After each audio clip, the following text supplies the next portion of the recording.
Hello, എല്ലാവരും സുഖമായിട്ടിരിക്കുന്നോ? ഞാനിവിടെ അടിപൊളിയായിട്ടിരിക്കുക കേട്ടോ. ഞാനിപ്പോൾ ഒരു കാര്യം ചോദിക്കട്ടെ, ഈ വാട്ടർ കളറിങ് അറിയാൻ ടെക്നിക്സ് അത്ര ഇമ്പോർട്ടൻ്റ് ആണോ? ശരിക്കും പറഞ്ഞു കഴിഞ്ഞാൽ അത്രയ്ക്ക് ഇമ്പോർട്ടൻ്റ് ഒന്നും അല്ല, പക്ഷേങ്കിൽ നമ്മൾ ബേസിക്സ് അറിയുന്നത് എപ്പോഴും ഹെൽപ്ഫുള്ളാണ്. അപ്പോൾ എന്തൊക്കെയാണ് വേണ്ടേ? കളേഴ്സ്. ഇത് ഞാനങ്ങനെ ഭയങ്കര ബ്രാൻഡിൽ നിന്നൊന്നും വാങ്ങിച്ച കളറല്ല, അത് ആ പ്ലാസ്റ്റിക്കിൻ്റെ അതിൻ്റെ അടപ്പ് കാണുമ്പോൾ തന്നെ മനസ്സിലാവും.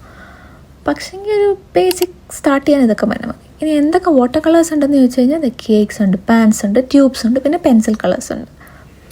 പിന്നെ നമുക്കൊരു മിക്സിങ് പാലറ്റ് വേണം. ഇത്ര അടിപൊളി സംഭവമൊന്നും ഇല്ലെങ്കിലും ഇത്ര ഡബ്ബ ഉണ്ടെങ്കിൽ തന്നെ ധാരാളം. അതിൻ്റെ അടപ്പ് മതി കേട്ടോ. പിന്നെ അത് കഴിഞ്ഞിട്ട് വാട്ടർ കളർ നമ്മൾ ആക്ടിവേറ്റ് ചെയ്തെടുക്കാൻ വേണ്ടി നമ്മളതിൽ വെള്ളം ആഡ് ചെയ്യണം. കാരണം അതെപ്പോഴും ഡ്രൈ ആയിട്ടായിരിക്കും വരുന്നത്. ട്യൂബ് ആണെങ്കിൽ പോലും വെള്ളം ആഡ് ചെയ്ത് കഴിഞ്ഞാലാണ് നമുക്കതിൻ്റെ ആ ഒരു പെർഫെക്റ്റ് ടെക്സ്ചർ കിട്ടുക. പിന്നെ എന്തൊക്കെ ബ്രഷസാണുള്ളത്? ഈ കയ്യിലുള്ള ബ്രഷസൊക്കെ എൻ്റെ കയ്യിൽ ഒരു വലിയ സെറ്റ് വാങ്ങിച്ചതാണ്, ഒരു ക്ലിയറൻസ് സെയിൽ. പക്ഷെ അത്ര അടിപൊളിയായി ബ്രിസിൽസ് ഇളക്കി വരും. ഇതൊക്കെയാണ് ടൈപ്സ് ഓഫ് ബ്രഷസ്. അതെന്താ ഒരു ടൂത്ത് ബ്രഷ്? ചില ടെക്സ്ചറിന് അത് നല്ലതാണ്. ബേസിക്കായിട്ട് നമുക്ക് ഈ 4 ബ്രഷിൻ്റെ ആവശ്യമുള്ളൂ ഒരു ബിഗിനറിന്. പിന്നെ ഒരു വൈപ്പ് ക്ലോത്ത് എന്ന് പറഞ്ഞാൽ നമ്മുടെ ടിഷ്യൂ പേപ്പർ, എക്സസ് വരുന്ന വെള്ളം, പിന്നെ കളറ്, അങ്ങനെയൊക്കെ ഉള്ളത് വാഷ് ചെയ്ത് കളയാം. പിന്നെ നമുക്ക് വാട്ടർ 2 കപ്പാണ് എപ്പോഴും ഐഡിയലി നല്ലത്. ക്ലീൻ വാട്ടറും ഡേർട്ടി വാട്ടറും. അതായത് കളേഴ്സ് അങ്ങോട്ടും ഇങ്ങോട്ടും മിക്സ് ആവാതിരിക്കാൻ വേണ്ടിയിട്ട് നമ്മൾ ഡേർട്ടി വാട്ടറിൽ ഫസ്റ്റ് മുക്കി അത് ക്ലിയർ ചെയ്ത് കഴിഞ്ഞിട്ട് നമ്മൾ ക്ലീൻ വാട്ടറിൽ എപ്പോഴും കളറൊക്കെ ഡൈല്യൂട്ട് ചെയ്യാൻ യൂസ് ചെയ്യുന്നത്. ഇതൊരു important point. The more water you add, the lighter the pigment will be. അതിപ്പോൾ ലൈറ്റർ ഷെയ്ഡ് ആവണമെന്നൊന്നുമില്ല. വാട്ടർ കളർ ഒരു ട്രാൻസ്പെറൻറ്റ് മീഡിയം. അപ്പം എന്തോരം വെള്ളം ആഡ് ചെയ്യുന്നോ അതിൻ്റെ പിഗ്മെൻറ്റ് കുറഞ്ഞുകൊണ്ടേയിരിക്കും. എത്ര വെള്ളം കുറവാണോ അത്രയും ഡാർക്കർ കളറല്ലേ, അത്രയും പിഗ്മെൻറ്റഡ് കളർ കിട്ടും. ഇവിടെ ഞാൻ മജന്ത മിക്സ് ചെയ്ത് ഫസ്റ്റ് നമ്മൾ ആ പെയിൻറ്റ് കൊടുക്കുമ്പോൾ അത് നല്ല ഹൈലി പിഗ്മെൻറ്റഡ് ആണ്. കാരണം അതിൽ വെള്ളം കുറവാണ്, കളർ അല്ലെങ്കിൽ ആ പിഗ്മെൻ്റാണ് കൂടുതൽ. അപ്പം more water lighter the colour.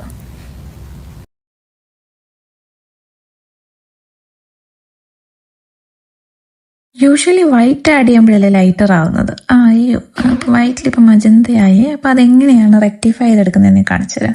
Full brush clean ചെയ്ത് ഡ്രൈ ആക്കി ഞാൻ എന്നിട്ട് ആ പിങ്ക് ബ്രഷുള്ള ഫുൾ കളഞ്ഞിട്ട് ക്ലീൻ ചെയ്തെടുത്തതിന് ശേഷം ഞാൻ ആ വൈറ്റ് കേക്കിൻ്റെ മേളിലൂടെ ഇങ്ങനെ ഞാനത് വൈപ്പ് ഓഫ് ചെയ്തെടുത്തു.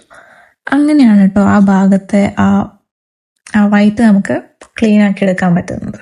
ഇനി യൂഷ്വലി വൈറ്റ് കളർ ആഡ് ചെയ്യുമ്പോൾ നമ്മൾ എന്ത് മീഡിയത്തിൽ വൈറ്റ് ആഡ് ചെയ്യുമ്പോൾ ആ കളർ ലൈറ്റ് ആവുക ചെയ്യുന്നത് അല്ലേ. നമ്മൾ വൈറ്റ് മിക്സ് ചെയ്യുമ്പോൾ കളർ ലൈറ്റ് ആവും, ബ്ലാക്ക് മിക്സ് ചെയ്യുമ്പോൾ ഡാർക്ക്. അപ്പോൾ നമുക്ക് വൈറ്റ് മിക്സ് ചെയ്യുമ്പോൾ പക്ഷേ ഇവിടെ എന്താ സംഭവിക്കുന്നതെന്ന് അറിയോ?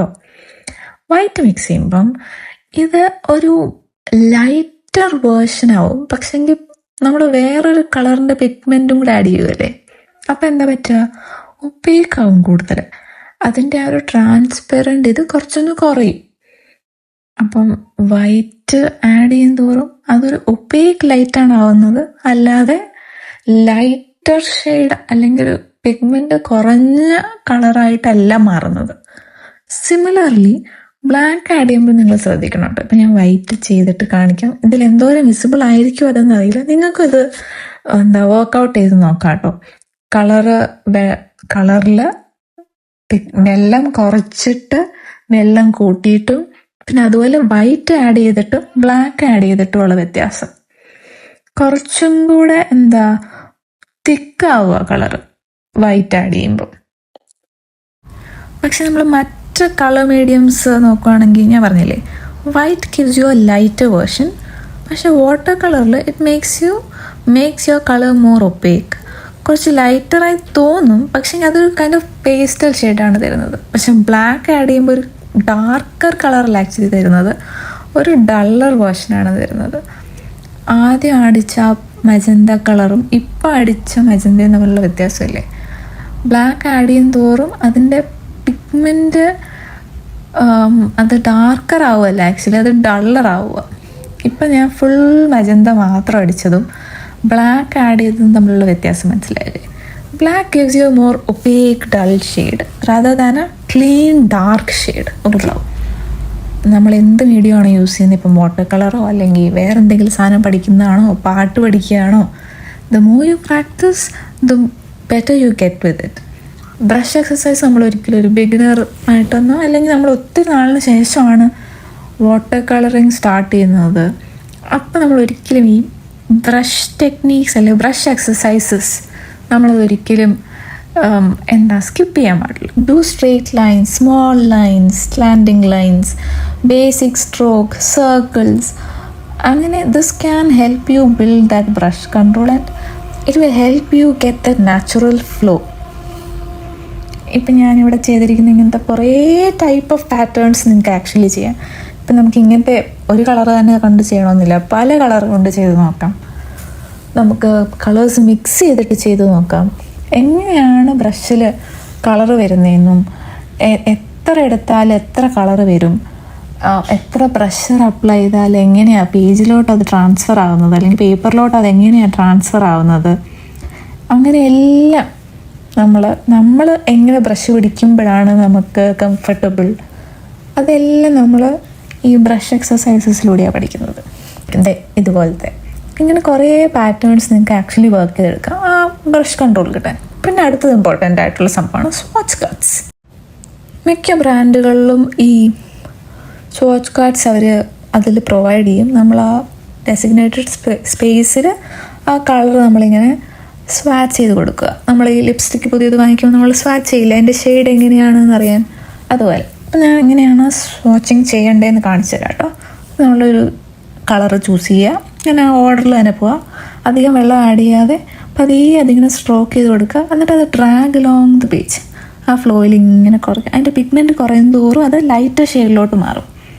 അപ്പോൾ നിങ്ങൾക്ക് സ്വാച്ച് കാർഡ് ഇല്ലാതെ ഒരു book dedicated water colouring book ഉണ്ടെങ്കിൽ അതിൻ്റെ ആ ഇനിഷ്യൽ പേജിൽ അത് ചെയ്യുവാണെങ്കിൽ നിങ്ങൾക്ക് അറിയാൻ പറ്റും ഇത് എന്തോരം ഡാർക്കാവും, ഇത് എൻ്റെ ഏറ്റവും ലൈറ്റസ്റ്റ് വേർഷൻ എങ്ങനെയാണ് എന്നൊക്കെ ഉള്ളത്. ഇതൊരു സ്വാച്ച് കാർഡിൻ്റെ എക്സാമ്പിളാണ്.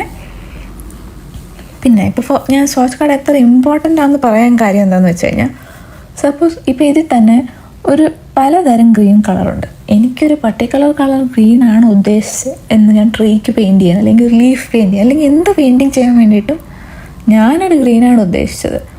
want a particular color of particular shade of a green. Without a swatch card you won't be knowing what type of green you have. Not just green with yellows, the magentas, the reds, all the colors. If you have a swatch card, it will help you to know the kind of shade you're looking for, the kind of color you're looking for. നമുക്ക് എന്ത് കളറുണ്ട്, okay നമുക്കിത് mix ചെയ്യേണ്ടി വരുമോ, വേറൊരു colour achieve ചെയ്യാൻ, ഇതൊക്കെ ഒരു സ്വാച്ച് കാർഡ് ഉണ്ടെങ്കിൽ ഹെൽപ്പ് ചെയ്യും. കുറേ ആയല്ലോ ഞാൻ ഈ ട്രാൻസ്പെറൻറ്റ് എന്ന് പറയുന്നു. അതെന്താണെന്ന് കാണിച്ചു തരാം കേട്ടോ. ഇത് സാധാരണ നമ്മുടെ സെല്ലോഗ്രാഫ് ബോൾ പോയിൻറ്റ് പെൻ കൊണ്ട് ഞാൻ വരച്ചു. അതിൻ്റെ മുകളിൽ ഞാൻ ഒരു കളർ ഷെയ്ഡ് അടിച്ച് കാണിച്ചു തരാം കേട്ടോ. അപ്പോൾ ഞാൻ ഗ്രീൻ വെച്ച് അതിലിങ്ങനെ അതിൻ്റെ മേളിലൂടെ പെയിൻറ്റ് ചെയ്യുമ്പം വേറെ മീഡിയം ആണെങ്കിൽ എക്രിലിക്കോ അല്ലെങ്കിൽ ഫാബ്രിക് പെയിൻറ്റോ അങ്ങനെ വേറെ മീഡിയം എടുക്കുവാണെങ്കിൽ ഞാൻ അതിൻ്റെ മുകളിൽ ലൈറ്റായിട്ട് പെയിൻറ്റ് ചെയ്താലും ഡാർക്കായിട്ട് പെയിൻറ്റ് ചെയ്താലും ഞാൻ അതിൻ്റെ വ്യത്യാസം കാണിച്ചു തരാം. ആ ലൈൻ എനിക്ക് വിസിബിളായിരിക്കും, താഴത്തെ ലെയർ എനിക്ക് കാണാൻ പറ്റും. ഇതാണ് ട്രാൻസ്പെറൻ്റ് കൊണ്ട് ഞാൻ ഉദ്ദേശിക്കുന്നത്. വാട്ടർ കളർ എപ്പോഴും നമ്മൾ ഒരു ലെയർ ബൈ ലെയർ ബിൽഡ് ചെയ്തെടുക്കുക. ഇപ്പോൾ കണ്ടോ, ഞാൻ ഫുൾ അതിൻ്റെ മേളിൽ അടിച്ച് കഴിഞ്ഞിട്ടും എനിക്ക് അടിയിലത്തെ ലൈൻ നല്ല വിസിബിളായിട്ട് കാണാൻ പറ്റും. നമ്മളിപ്പോൾ പാറ്റേൺസിനെ കുറിച്ചും സ്വാച്ച് കാർഡ്സിനെ കുറിച്ചും ബ്രഷ് കൺട്രോളിനെ കുറിച്ചും ഒക്കെ പറഞ്ഞു. ഇതൊക്കെ ഹെൽപ്ഫുള്ളാണ്, നോ ഡൗട്ട് അബൌട്ട് ഇറ്റ്. പക്ഷെ ഞാൻ ഇതെല്ലാം പഠിച്ചിട്ട് പെയിൻറ്റ് ചെയ്യൂ, അല്ലെങ്കിൽ ഇതൊന്നും ടെക്നിക്സ് അറിയാതെ എങ്ങനെയാണ് പെയിൻറ്റ് ചെയ്യുക, അങ്ങനെയൊന്നുമില്ല കേട്ടോ. നമ്മളത് പഠിക്കുന്നത് പെയിൻറ്റ് ചെയ്തുകൊണ്ടാണ്. So paint while you learn while you play with the colours. നമ്മൾ എക്സ്പെരിമെൻ്റ് ചെയ്യുന്നതുകൊണ്ട് ആർക്കും ഒരു ബുദ്ധിമുട്ടും ഉണ്ടാകുന്നില്ലല്ലോ. എന്ന് വെച്ചാൽ ഡ്രൈവിംഗ് പഠിക്കാതെ റോഡിലിറങ്ങിയ ബാക്കിയുള്ളവർക്ക് ബുദ്ധിമുട്ടുണ്ടാവും. പക്ഷേ നമ്മൾ വാട്ടർ കളർ ചെയ്യുന്നത് കൊണ്ട് അങ്ങനെ ആർക്കും ഒരു ബുദ്ധിമുട്ടുണ്ടാകുന്നില്ലല്ലോ. ബ്രഷ് കൺട്രോൾ പഠിക്കാൻ ഇച്ചിരി ബോറിംഗ് ആണ്. അപ്പോൾ അതുപോലെ ഞാനിപ്പോൾ ചെയ്യുന്ന പോലെ പാറ്റേൺസ് വെച്ച് നിങ്ങൾക്ക് ബ്രഷ് കൺട്രോൾ ചെയ്യാം, അല്ലെ ഒരു ഫുൾ പെയിൻറ്റിങ് ആയിട്ട് തന്നെ. അതിപ്പം പണ്ടത്തെ മല, സൂര്യൻ, വീട്, തെങ്ങ്, അതൊക്കെ വാട്ടർ കളറിൽ ട്രൈ ചെയ്യുക. ആദ്യം ചെയ്യുമ്പം അത്ര നിങ്ങൾ ഉദ്ദേശിച്ച പോലെ അത്ര ഭംഗി വന്നിട്ടുണ്ടാവില്ല. പിന്നെ ചിലപ്പോൾ ഭംഗി വന്നിട്ടുണ്ടാവും. പിന്നെ നമ്മൾ പിന്നെയും ട്രൈ ചെയ്യുമ്പോൾ നമുക്ക് ഓക്കെ ഇത്ര കളർ എടുക്കുന്നതാണ് നല്ലത്, അയ്യോ വെള്ളം കൂടിപ്പോയി, അല്ലെങ്കിൽ ഞാൻ ഡ്രൈ ആവുന്നതിന് മുമ്പ് തന്നെ അടുത്ത കളർ വെച്ച് കുളമായി, അപ്പോൾ ഡ്രൈ ആയിട്ട് ചെയ്യുന്നതായിരിക്കും നല്ലത്.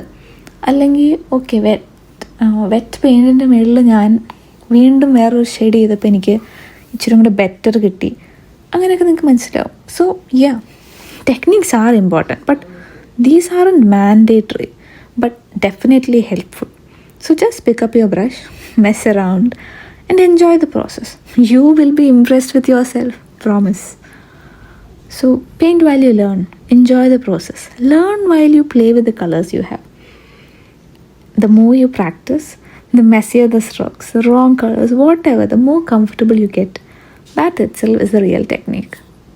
See you in the next video. Until then, keep painting and thanks for watching. Bye bye.